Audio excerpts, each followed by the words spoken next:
Space Shuttle Challenger. Liftoff from a freezing cold Florida to the cheers of the young students of the first ever U.S. teacher astronaut. Moments later, full throttle and point of highest stress. A massive explosion. The cheering stops. 7 Americans with the highest hopes.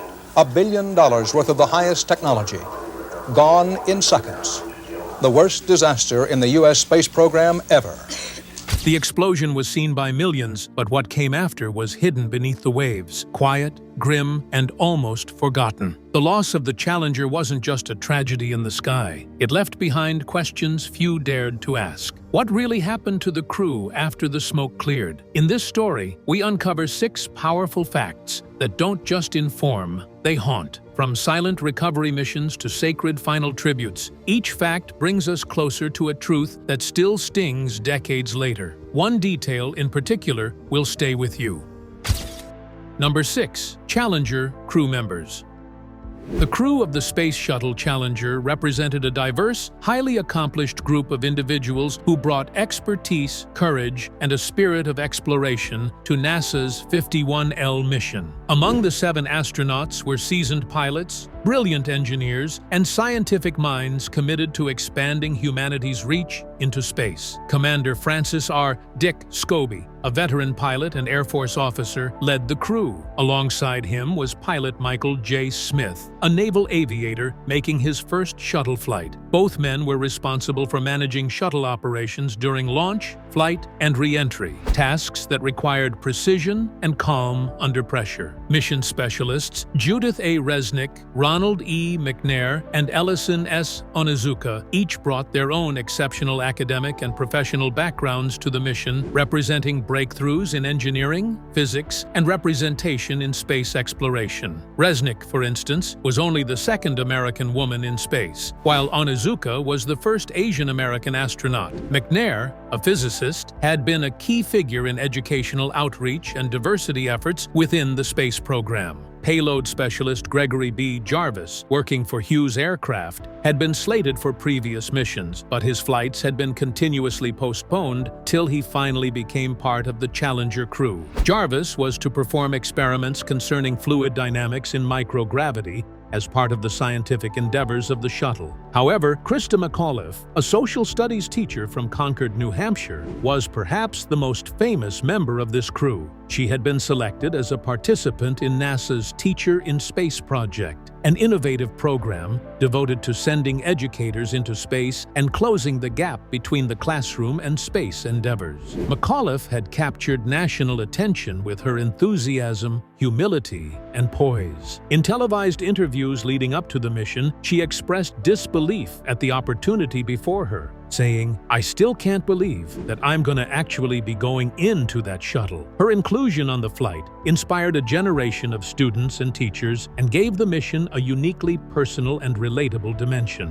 Gone were the visible final moments before launch, with Challenger crew members beaming their lives away, waving at the crowd with smiles and thanks to those who had made the mission possible. Each would get a chance for a small thank you, and happiness was evident. What rendered the moment particularly tragic in hindsight was the discrepancy between the hopeful energy of that morning and the tragedy and catastrophe that followed. Crew optimism and their willingness to take on anything unknown, combined with their shared perception of the worth of their efforts, make one understand fully just what has been lost in the disaster, not just in terms of possible scientific gain, but in human spirit. The shuttle program has almost come to define a routine flight in space. Besides that, this was a highly symbolic mission, with McAuliffe carrying the hopes of American classrooms along with her into the skies. It was found to be an interior module of the crew cabin in accordance with the effects of explosions that lasted until March 9th on the Atlantic floor. Not until April 20th did they fully recover that module. Interestingly enough, even though the accident was violent, the cabin was found intact. Also retrieved were many personal belongings and research materials, haunting remembrances of lives and work that were cut short. The unfortunate state of the remains of the crew was a very sensitive issue dealt with extreme care. NASA and military officials withheld the sharing of graphic details publicly, out of respect for the astronauts' families, but a later report indicated that the remains were so badly damaged that they could not be identified even as human, according to the New York Times. Identification of the remains proceeded at Patrick Air Force Base Hospital and with the aid of the Armed Forces Institute of Pathology. The Challenger crew now lies at Arlington National Cemetery, their remains cremated and buried together in a single grave with a memorial in their honor. Separate graves were established for Scobie and Smith. These places will long be reminders of their sacrifice and the price of space exploration. The final frontier was meant not only to inspire the technical abilities of the crew on board the Challenger, but also, more importantly, the overpowering sense of purpose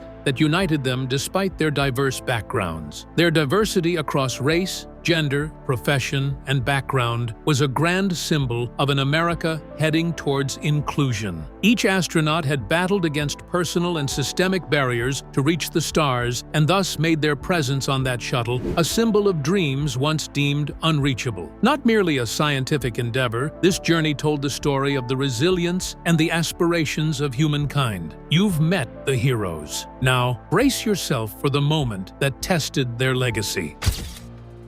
Number 5. Rising Hopes, Shattered Skies.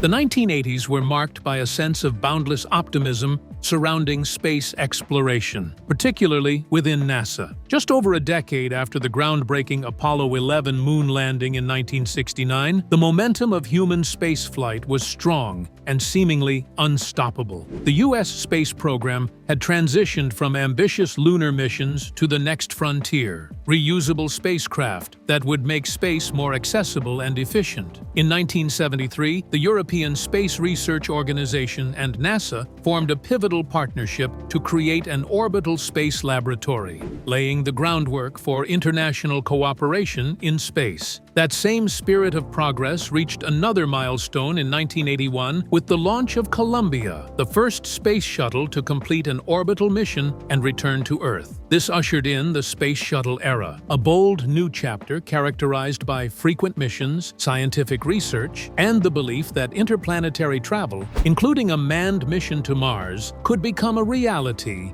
in the not-so-distant future. NASA's vision during this period was to normalize spaceflight, turning it into a routine endeavor rather than an extraordinary feat. The public was captivated by the idea of ordinary people, scientists, engineers, and even teachers venturing into space. This sentiment culminated in the selection of Krista McAuliffe, a high school teacher from New Hampshire, as the first civilian to join a space mission under the Teacher in Space project. She was chosen from over 11,000 applicants, and her inclusion on the Challenger mission was designed to inspire students nationwide and demonstrate that space was no longer the exclusive domain of astronauts. As the launch date approached, anticipation soared. Schools across the United States planned to show the launch live to their students, and for many children, it was to be their first real-time experience with a space mission, one that included someone just like them. But ultimately, on January 28, 1986, that hope was dashed, as Challenger,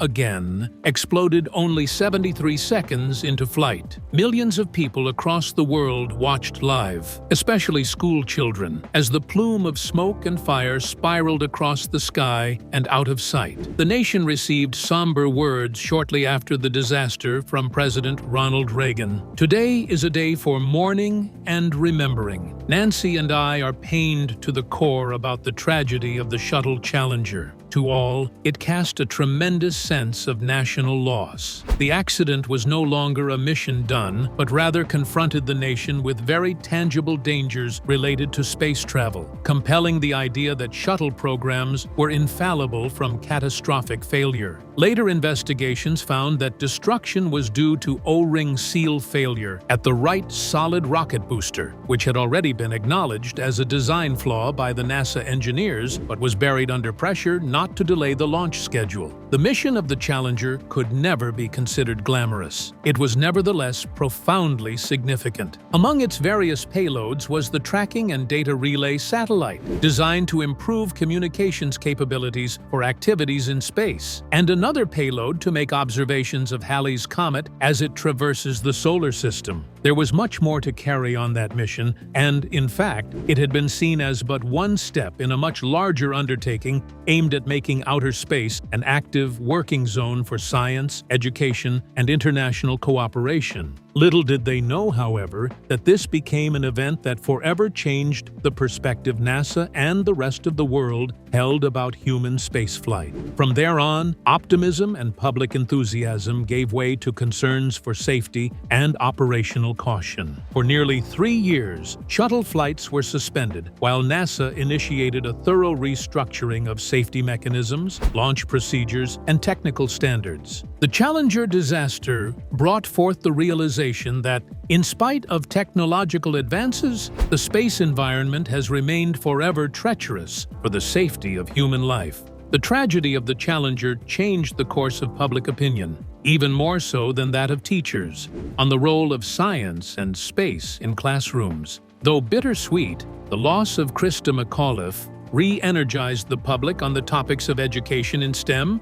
teachers' involvement in national programs, and the emotional ties that students nurture with real-world science. Schools rolled out nationwide more advanced curricula on space science and instituted memorial programs for McAuliffe to instill learning.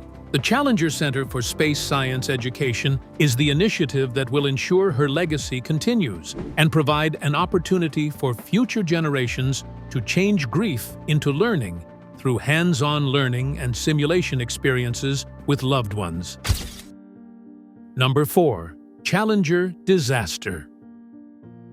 On the morning of January 28, 1986, the Space Shuttle Challenger lifted off from Cape Canaveral, Florida, in what was intended to be a routine yet meaningful mission. Just 73 seconds into flight, however, the shuttle disintegrated in the sky, resulting in one of the most devastating tragedies in the history of the American space program. The nation watched in shock as the vehicle exploded in midair, leaving behind 2 distinct trails of smoke and fire. Although many adults saw the footage in recorded form, numerous school children had tuned in live to witness the historic launch, particularly because Christa McAuliffe, the first teacher in space, was aboard. Instead of becoming an inspirational moment in education and spaceflight, the launch became a national trauma, forever burned into the collective memory of a generation. The Challenger mission was not particularly glamorous, but it was highly important. Its primary objectives included the deployment of a tracking and data relay satellite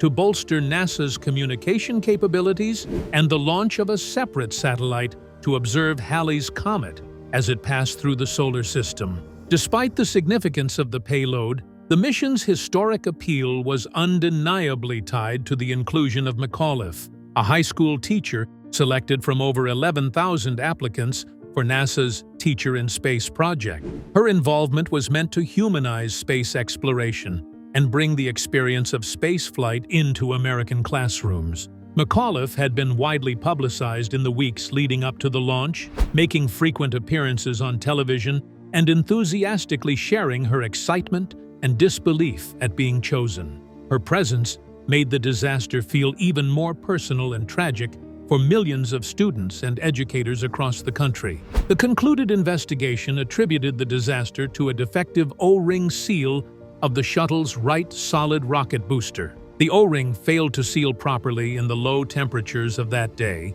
permitting hot gases to blow by and ignite fuel in the external tank, causing the breakup of the vehicle.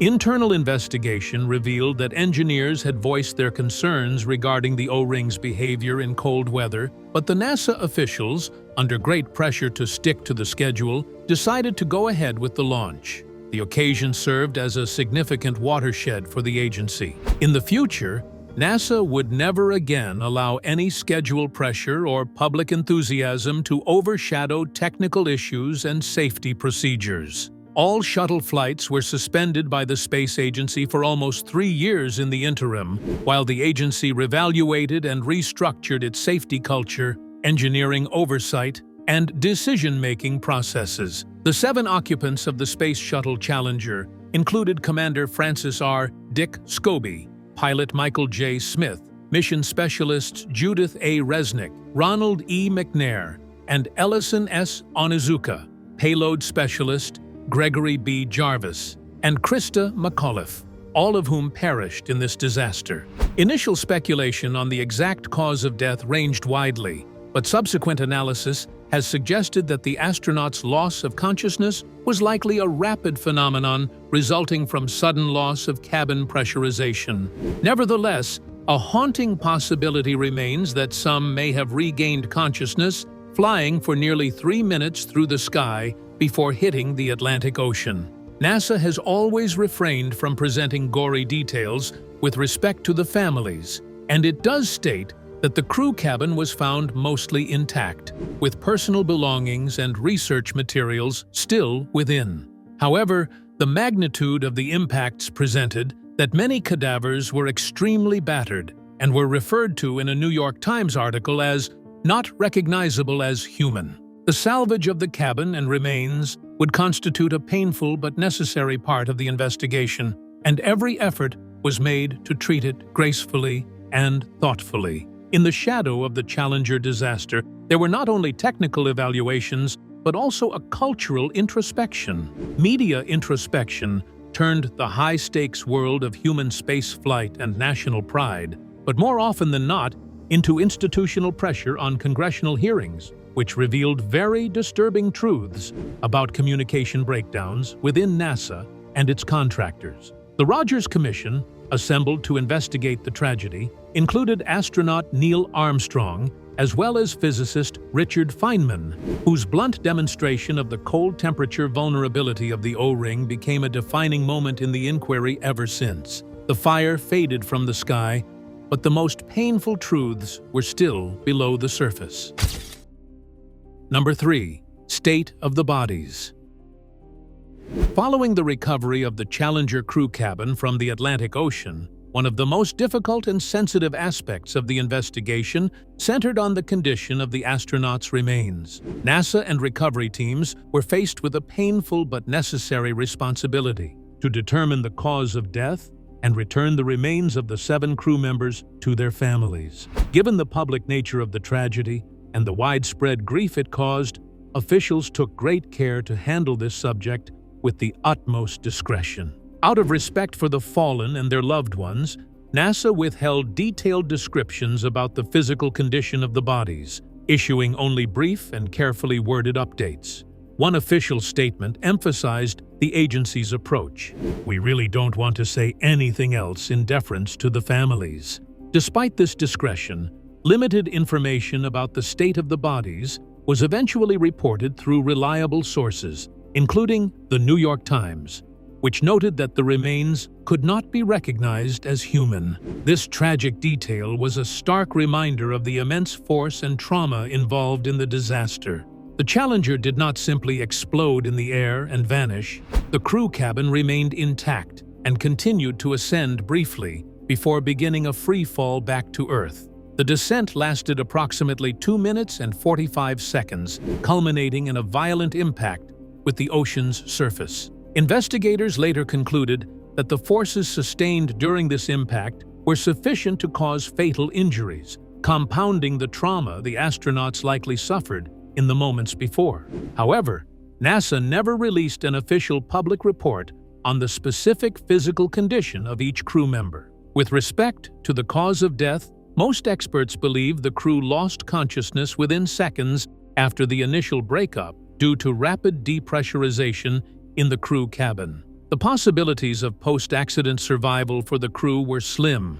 Even had they survived the breakup, the crew was completely unprotected against sudden cabin breaches because the shuttle was not equipped with pressure suits and emergency breathing systems for each astronaut, the standard requirement of that era. Without oxygen being available to the crew would have therefore very quickly caused them to lose consciousness, effectively before they really knew what was going on. Nevertheless, some studies maintain that it remains unconfirmed whether one or more crew members could have regained consciousness during descent.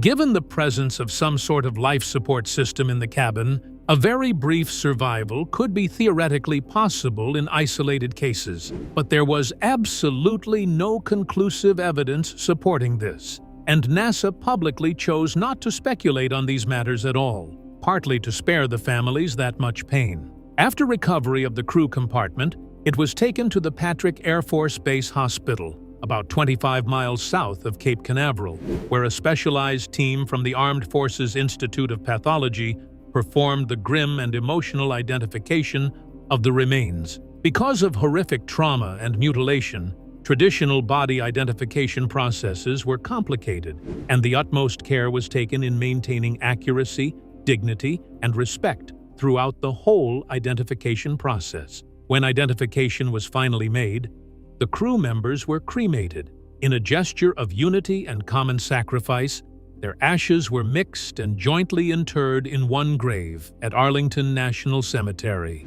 Though this last act was quiet and sober, it was a national acknowledgement of their service and humanity. Scobie and Smith were likewise interred in individual graves, but the 7 astronauts are collectively memorialized, their names inscribed in granite as a tribute to human lives lost in the service of exploration. The emotion-laden endeavor of recovery did not involve only NASA officials or forensic teams.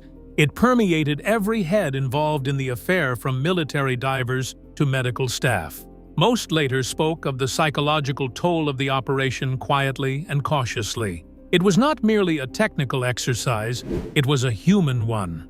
The handling of national heroes' remains demanded not just precision, but emotional fortitude. Many members of the team choose silence to this day, not out of secrecy, but reverence, because they feel, with a shared understanding, that what they witnessed was too sacred to reduce to words. Number 2. Tributes and memorials.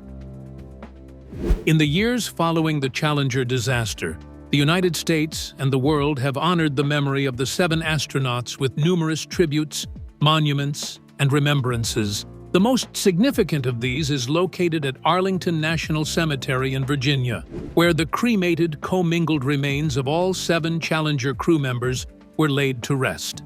Their shared grave lies in Section 46, Grave 1129, beneath a somber and respectful memorial dedicated to their courage and sacrifice. This site not only serves as their final resting place, but also stands as a lasting symbol of national grief, admiration, and the high cost of human space exploration. For 2 of the astronauts, Commander Francis R. Dick Scobie and pilot Michael J. Smith, individual graves were also established within the cemetery, allowing for more personal acts of remembrance by their families and those who knew them best. The Arlington Memorial includes a particularly poignant tribute, the poem High Flight by Royal Canadian Air Force pilot John Gillespie McGee, Jr. Written in 1941, the poem captures the awe and majesty of flight, expressing a spiritual transcendence that resonates deeply with the legacy of the Challenger crew. One excerpt from the poem is engraved on the memorial and reads, "Sunward I've climbed, and joined the tumbling mirth of sun-split clouds, and done 100 things you have not dreamed of." These words speak not only to the daring nature of astronauts, but also to the profound emotional response their sacrifice elicited. The use of high flight ties the Challenger crew to a long tradition of aviation heroes and elevates their story to one of both human loss and aspirational triumph. Beyond Arlington, several other memorials dot the country, ensuring that the Challenger crew's legacy shall live on in future generations. A small monument in Montpelier, Vermont, honors their memory, providing a local space for remembrance far from the coasts that are home to NASA operations. However, one of the most striking and lasting national tributes is the Space Mirror Memorial at the Kennedy Space Center in Florida.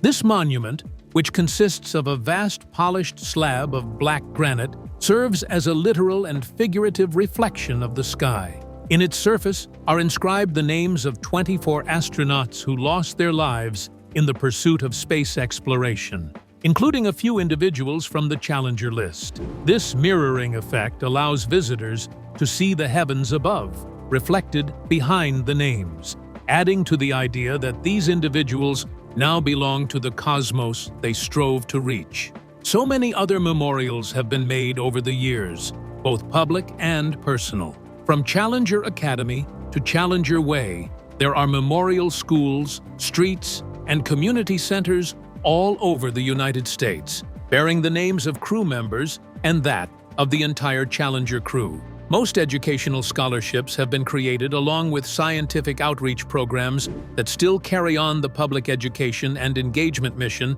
that Krista McAuliffe, in particular, had really touted. Every year, observance is made authentic by moments of silence, public remembrance ceremonies, and refreshing dialogues about space safety and ethics. NASA also made remembrance institutionalized through such Mars's Day of Remembrance, which also honored the astronauts lost in Apollo 1 and the loss experienced in the Columbia disaster of 2003. Such memorialization activities would hence guarantee that even if it was a tragedy, the legacy of the Challenger crew endures as teachers, pioneers, role models, and forever travelers in the journey of mankind toward the shared unknown. Relative to an earlier way of imparting memorials in terms of the Challenger crew, digital enrolled dimensions have recently bailed out modernity through virtual platforms and exhibits. Online archives, interactive timelines, and educational modules such as these allow students and the public to explore the Challenger mission, its crew, and legacy anywhere at any time. Further revealing the living generation-old conversation, documentaries, podcasts, and tribute videos sprout and disallow its dying. Not only are they depositories of education, but often these digital monuments create a place of consideration, which allows the tragedy's emotional reach to touch new audiences in intimately, highly personal ways. The tributes are visible to all. The next part was shrouded in silence and deep water. Number 1. The recovery of crew remains. In the wake of the Challenger explosion on January 28, 1986, the immediate concern after public mourning and national shock was to recover the wreckage and, most critically, locate the remains of the 7 astronauts who had perished in the disaster. The explosion had occurred high over the Atlantic Ocean, and while much of the shuttle disintegrated in the air, large components, including the crew compartment, plummeted into the sea. Recovery efforts began soon after the incident, led by NASA and the U.S. Navy, with support from the Coast Guard and other federal agencies. These operations were carefully planned and executed under strict security to protect both the dignity of the fallen and the integrity of the investigation. It was not until March 9th, over a month after the disaster, that divers located the crew compartment on the floor of the Atlantic Ocean. The section was largely intact, despite the catastrophic forces it had endured.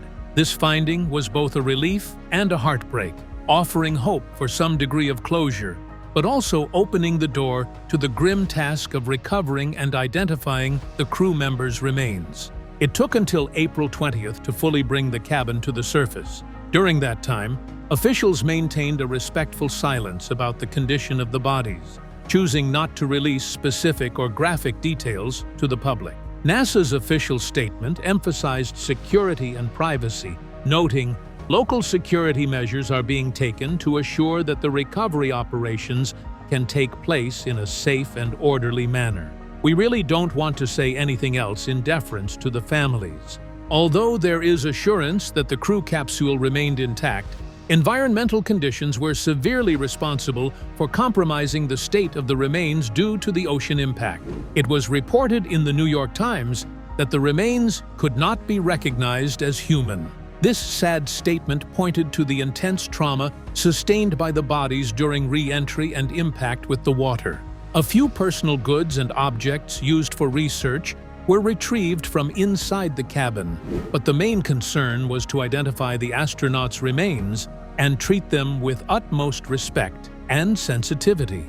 Identification proceeded at the Patrick Air Force Base Hospital, around 25 miles south of Cape Canaveral. The forensic examination was led by the Armed Forces Institute of Pathology and maintained absolute discretion along with the emotional and technical challenges of the exercise. Officials were never able to confirm whether any of the crew became conscious during the shuttle's almost 3-minute descent. However, it is considered that the astronauts probably lost consciousness almost instantly when pressurization was rapidly lost. In the end, the remains of the 7 Challenger astronauts were found and cremated.